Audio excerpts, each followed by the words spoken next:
안녕하세요. 하루를 여는 하늘의 귀한 양식 만나방송의 박정현 목사입니다. 5월 23번째 날 아침 여러분들과 함께 나눌 하나님의 말씀은 잠언 14장 34절의 말씀입니다. 공의는 나라를 영화롭게 하고 죄는 백성을 욕되게 하느니라. 공의는 나라를 영화롭게 하죠. 정의는 나라를 평화롭게 하고 힘있게 합니다. 공의가 무너지고 공정이 무너졌기 때문에 나라가 부패하고 힘을 잃어가죠. 지금도요, 이 공의롭게 모든 일들이 진행되면 백성들이, 국민들이 지도자들을 신뢰합니다. 절대적으로 지지하죠. 단결이 되고 갈등이 해결이 되고, 그러니 무슨 일을 하든지 힘있게 할 수가 있습니다. 소망과 기쁨으로 열심내는 국민들이 되죠. 그러니까 그 나라가 잘 살 수밖에 없습니다. 영화롭게 됩니다. 그런데 죄는 백성을 욕되게 한다 그랬습니다. 부패하고 타락하고 계속해서 내로남불의 일들이 일어나면 어떻게 됩니까? 분열이 일어나고 갈등이 일어나고 신뢰는 떨어지고 결국은 백성을 욕되게 하는 일, 국민을 욕되게 하는 일, 민족을 망신시키는 일이 되겠죠. 그래서 지도자들을 위한 기도가 대단히 필요합니다.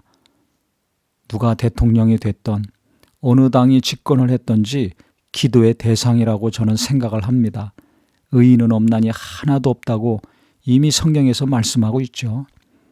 누구나 죄인입니다. 언제든지 범죄의 가능성이 충만한 자들입니다. 권력이 있고 부가 있으면 그 가능성은 더 커지는 거죠. 그래서 공의로 나라를 다스릴 수 있도록 지도자들을 위해서, 힘 있는 자들을 위해서 우리가 기도해야 됩니다.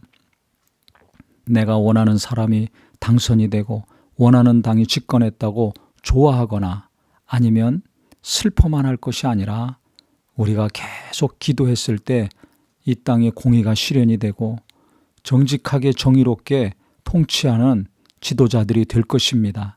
그래야 우리나라가 잘 될 거 아닙니까? 나라가 잘 돼야 우리도 잘 되는 것입니다.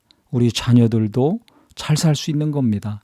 그래서 비난하거나 욕만 하지 말고요. 정죄만 일삼지 말고 누가 됐든지 어느 당이 집권하든지 계속 기도해서 하나님이 도우시는 나라, 하나님이 영광 받으시는 민족이 돼야 될 것입니다. 또 오늘 이 말씀을 보면서요, 교회도 하나님의 의로우심이 계속 흘러야지 이게 죄가 틈타면 안 된다. 이 생각이 강하게 왔습니다. 목사가 돈이나 권력에 욕심을 내서 범죄할 수도 있고요. 또 교인들이 교회 안에서 권력 투쟁을 하거나 아니면 자기 야망에 이끌려서 엉뚱한 짓을 할 수도 있습니다.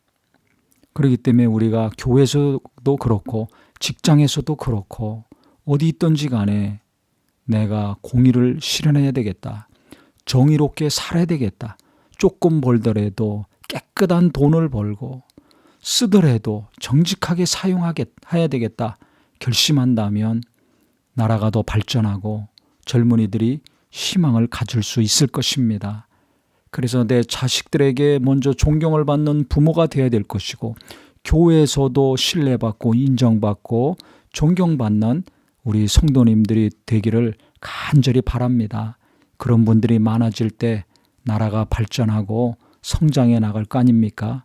그래야 땅끝까지 복음을 증가하는 주의 말씀도 이룰 수가 있고 우리 하나님께서 귀하게 쓰시는 성도요, 교회요, 나라요, 민족이 될 수 있을 것입니다. 이 땅에 시간이 가면 갈수록 공의가 땅에 떨어져서 창피당하는 나라가 아니라 하나님의 공의가 계속 우리의 기도를 통해서 이루어짐으로 하나님의 영광이 끊이지 않고 나타나는 귀한 나라가 되기를 간절히 소망합니다. 하나님 아버지, 우리가 사는 나라를 위해서 또 이 나라를 이끌어가는 지도자들을 위해서 우리가 항상 기도하게 하여 주시옵소서. 좋아하고 끝나고 비난하고 욕하고 끝나는 입술 되지 않게 하여 주시옵소서. 예수님의 이름으로 기도합니다. 아멘.